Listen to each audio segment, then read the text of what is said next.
Right now, somewhere out there, a stranger is deciding whether you exist. Not whether they like you, whether you even show up on their screen at all. And they're making that decision in about half a second. A quick glance at a photo, a thumb already moving, left or right, yes or no, human or garbage. We call this dating. But 100 years from now, when people look back at how we found love in 2026, they might not see romance at all. They might see something that looks a lot more like ordering food. Swipe, reject, pick the one with the best photos, and hope the package matches the picture. Today, we're not going to guess wildly about the future. We're going to look at what's already happening right now in dating and follow it forward, because the strangest part isn't where this is going. The strangest part is how much of it has already happened without you really noticing. Let's start with something uncomfortable. You probably think you choose who you date. You open the app, you look at the faces, you decide.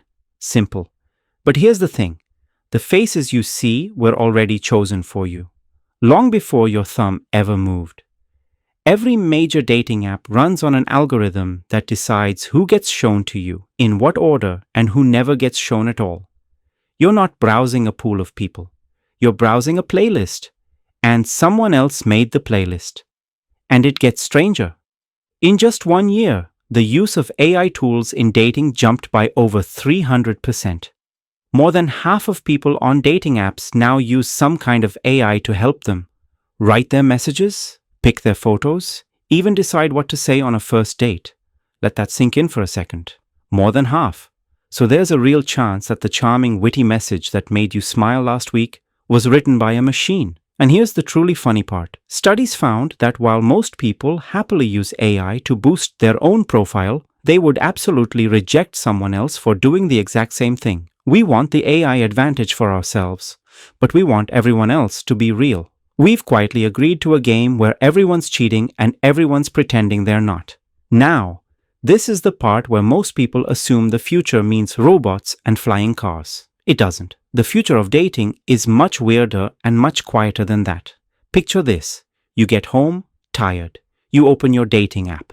But instead of swiping for 2 hours, your personal AI assistant has already done it for you. It knows your type. It knows your patterns. It knows you say you want someone adventurous, but you always go for the quiet ones. So it scrolls, it filters, it talks, and it picks.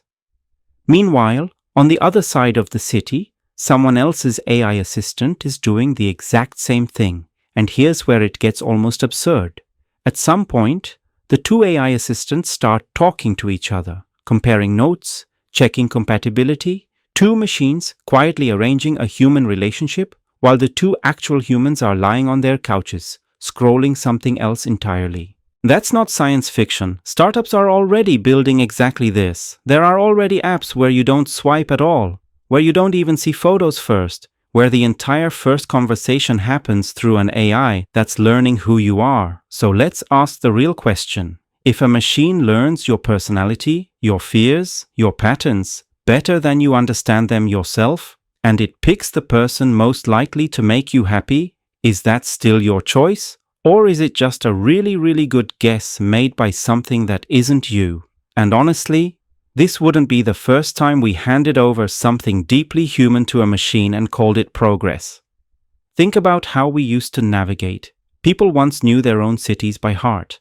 They could read a paper map, follow the sun, ask a stranger. Now, most of us can't drive 20 minutes without a voice telling us where to turn.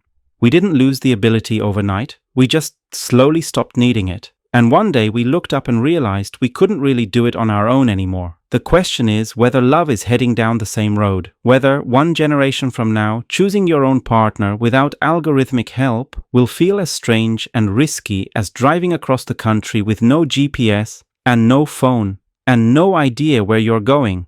Here's something worth sitting with. For almost all of human history, who you ended up with was decided by a tiny circle, the village you were born in, the handful of families nearby, your parents' opinions. You didn't choose from millions, you chose from maybe a dozen. And for a brief, strange window of time, right now, we got to choose from the entire planet. Millions of faces, one thumb, infinite options. And it turns out, that might have been too much. Studies on choice show that when people are given endless options, they don't feel free. They feel paralyzed, less satisfied, always wondering if the next swipe is better than the one in front of them. We built a system with unlimited choice, and somehow ended up lonelier than ever. So maybe the future isn't humans choosing from millions, and maybe it isn't really machines choosing for us either. Maybe it's something in between that we can't quite picture yet. The same way someone 50 years ago could never have pictured a glowing rectangle that shows you 1,000 strangers before breakfast. So picture it. 100 years from now, a kid hears how their great-grandparents met. They downloaded an app, looked at hundreds of strangers' faces, judged each one in under a second based on a few photos, and rejected almost all of them. And the kid just stares and asks the question every generation asks about the one before it. Wait, that's how you did it? And you thought that was normal? So here's the real question this leaves you with. It's not whether AI will be part of how we fall in love. It already is. That part's decided. The real question is the one nobody likes to answer. When a machine knows you well enough to choose who you love, and it's usually right, will you let it? Will you hand over the one decision that's supposed to be the most human thing we ever do? Because the future of love might not be robots. It might just be us, slowly, quietly, swipe by swipe, forgetting how to choose for ourselves.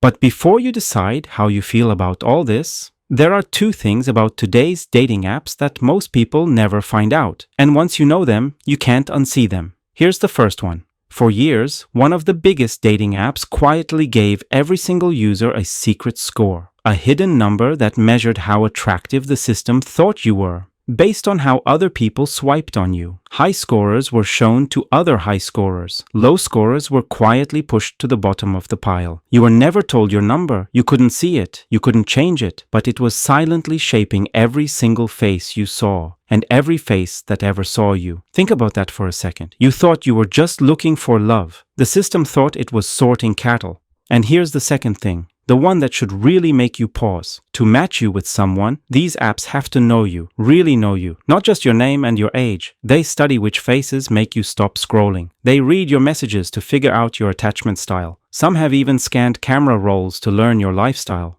The places you go, the things you love, the kind of person you keep falling for. So here's the uncomfortable result. When a normal app gets hacked, your photos and messages leak. But when one of these deep dating apps gets breached, what leaks is something far more personal, a map of exactly who you're attracted to, what you're afraid of, and how you fall in love. Your loneliness turned into data, sitting on a server somewhere, just waiting. So when we ask how future humans will choose their partners, maybe the real question isn't about the future at all. Maybe it's about how much we've already handed over without ever being asked.